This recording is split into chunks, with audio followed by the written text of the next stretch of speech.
ശബ്ദം ഓച്ചിറ പരബ്രഹ്മ ക്ഷേത്രമാണ് ഇതിൻ്റെ അത് ശരി. ആദ്യം ഇവിടെ അല്ലായിരുന്നോ ഇരുന്ന്?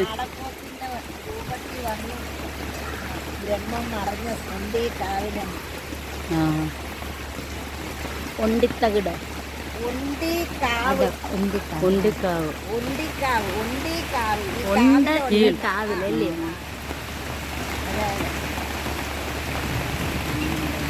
പരബ്രഹ്മം ഈ കാവിലുണ്ടെന്ന്. അച്ഛാ, ഇത് ആദ്യത്തെ കാവ്.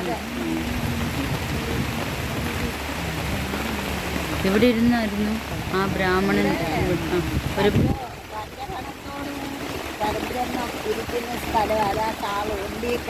ആ അല്ല, ഇവിടെ ഇരുന്ന ഒരു ബ്രാഹ്മണന് ഇത് ചെയ്ത് മെഡിറ്റേഷൻ ചെയ്ത്.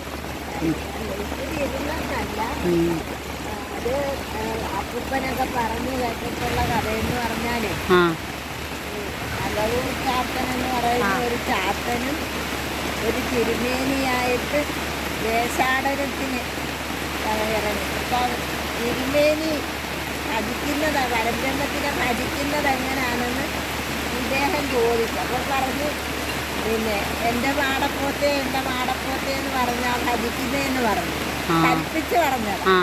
അപ്പൊ ഈ പിന്നെ താഴ്ന്ന ആള് എൻ്റെ മാടപ്പോത്തെ എന്ന് പറഞ്ഞ് ഭജിച്ചിങ്ങനെ വന്ന് ഓച്ചിറ വന്ന് പൂജ പാത്രങ്ങൾ എവിടെ നിന്ന് തിരക്കിയപ്പോൾ ഈ മാടപ്പോത്തിനെ ഭജിച്ചപ്പോൾ മാടപ്പോത്തായിട്ട് അദ്ദേഹത്തിൻ്റെ മുന്നിൽ എന്നിട്ട് പിന്നെ പൂജാപാത്രം എവിടെ നിന്ന് തിരക്കിയപ്പോൾ പറഞ്ഞു അത് മാടപ്പോത്തിൻ്റെ പുറത്തെന്ന് പറഞ്ഞു. മാടപ്പോത്തിൻ്റെ പുറത്തങ്ങ് വെച്ച് എന്നിട്ട് മാടപ്പോത്ത് എവിടെയെന്ന് ചോദിച്ചപ്പോഴേക്ക് 14 ലോകം നിറഞ്ഞ ഒരു മാടപ്പോത്ത് ഇങ്ങനെ നിറഞ്ഞു നിന്നിട്ട് ഓടി വന്ന് ഇവിടെ മറഞ്ഞു. അതാ ഉണ്ടേക്കാം തിരുവേനി ഭയന്ന് ചിറയിൽ ചാടി. അതാ ഓവിച്ചിറ. ഓഞ്ചിറ ലോപിച്ച് ഓച്ചിറയായി. അതായത് തെക്കൻ കാശിയായി. അമ്പലമില്ലാതെ ആൾത്തറയെ വസിക്കുന്ന ഇവിടെ എങ്ങും പോകേണ്ട കാര്യമില്ല. എല്ലാ 33 കോടി ദേവന്മാരും ഒത്തു വസിക്കുന്നതാണ്. അന്നദാന പ്രഭുവാ പരബ്രഹ്മം. ആരംഭം വെച്ച് ഈ മണ്ണി വന്നു കഴിഞ്ഞാൽ ആർക്കും ഒന്നിനും ഒരു മുട്ടുമില്ല. ഇഷ്ടംപോലെ അന്നദാനം, വസ്ത്രം, മരുന്ന് എല്ലാം പരബ്രഹ്മത്തിൻ്റെ പേരിൽ ആരുമില്ലാതെ വരുന്നവർക്കെല്ലാം. ഇതുപോലെ മഹത്തായ ഒരു ക്ഷേത്രങ്ങൾ ഈ ലോകത്തിൽ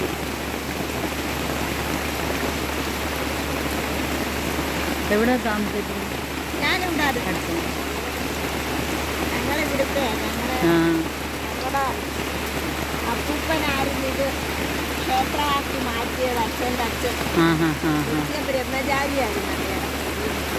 പിന്നെ അച്ഛന് അതിൻ്റെ അവകാശം അപ്പൂപ്പൻ കൊടുത്ത് അങ്ങനെ എൻ്റെ അച്ഛന് ഞങ്ങൾ 6 പെൺമക്കളാണ്. അച്ഛനും അമ്മയും മരിച്ചുപോയി, അപ്പൂപ്പനും അമ്മയും മരിച്ചുപോയി. പിന്നെ ഞങ്ങൾ 6 മക്കൾക്ക് ഓരോരുത്തർക്ക് ഓരോ ആഴ്ച.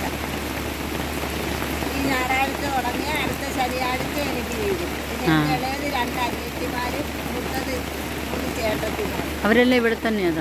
അവരൊക്കെ ഇച്ചിരി ദൂരെ. അവർ വരും. അന്നേരം അവർ വരും ഓരോ ആഴ്ച. പക്ഷെ ഓരോരുത്തർ വരും. ഇതെൻ്റെ ഭർത്താവാണ്. ശരി.